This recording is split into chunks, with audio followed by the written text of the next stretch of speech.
Hello friend, welcome to my YouTube channel. I hope आप सभी लोग अच्छे होंगे।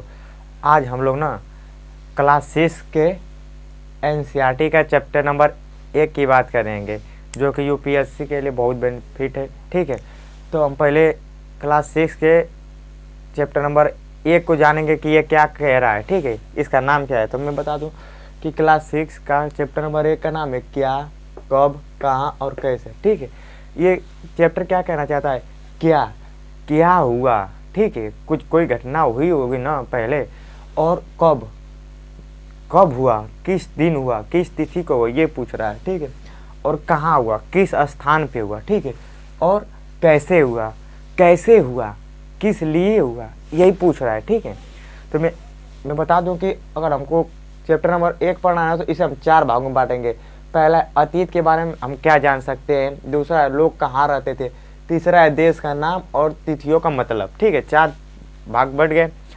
अब पहले टॉपिक को हम लोग पढ़ेंगे। ठीक है, अतीत के बारे में हम क्या जान सकते हैं, अतीत बीते हुए कल के बारे में हम क्या जान सकते हैं। ये जानने के लिए हमें रेडियो पढ़ना होगा, अखबार पढ़ने होंगे, टेलीविज़न देखने होंगे। ठीक है, और क्या होता है कि हम लोग गूगल से भी सर्च करके इसके बारे में पता लगा सकते हैं, और उस समय से प्राप्त लिपियों से भी हमें पता लगा सकते हैं कि अतीत में क्या हुआ था। ठीक है, तो अतीत के बारे में हम ये जान सकते हैं कि उस समय के लोग क्या भोजन करते थे, क्या खाते थे।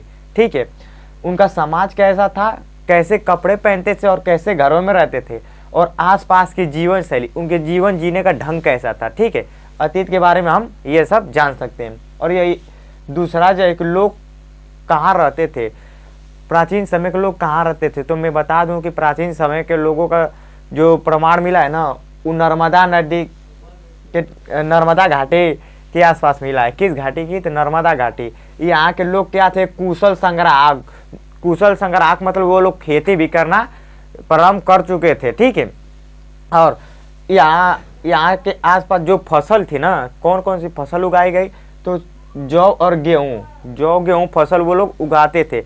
और जौ और गेहूँ का सबसे पहले प्रमाण कहाँ मिला ना, तो सुलेमान और कीर्थन नामक 2 पहाड़ियाँ हैं, उनके बीच में जौ और गेहूँ का प्रमाण मिला।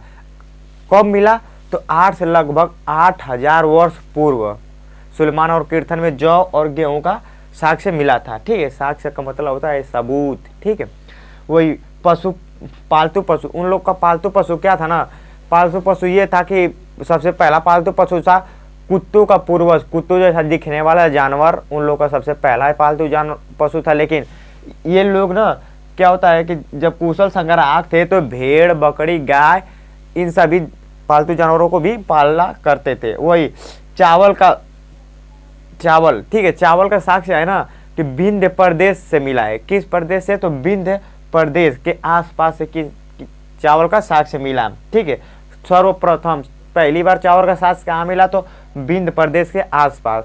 विंध्य प्रदेश मध्य भारत में स्थित है। ठीक है, कहाँ स्थित है विंध्य प्रदेश, तो मध्य भारत में स्थित है। वही देश का नाम, हम लोग जाहिर सी बात है, ये बहुत इंपॉर्टेंट है। देश का नाम, हमारे देश का नाम बहुत इंपॉर्टेंट है। आप लोग जानते होंगे कि हमारे देश को भारत या फिर इंडिया कहा जाता है। तो सबसे पहले हम बात करेंगे इंडिया कैसे पड़ा। ठीक है, इंडिया हमारे देश का नाम इस प्रकार पड़ा कि इंडिया जो है ना, वो इंडस से निकला है, और इंडस को संस्कृत में सिंधु कहा जाता है। ठीक है, सिंधु।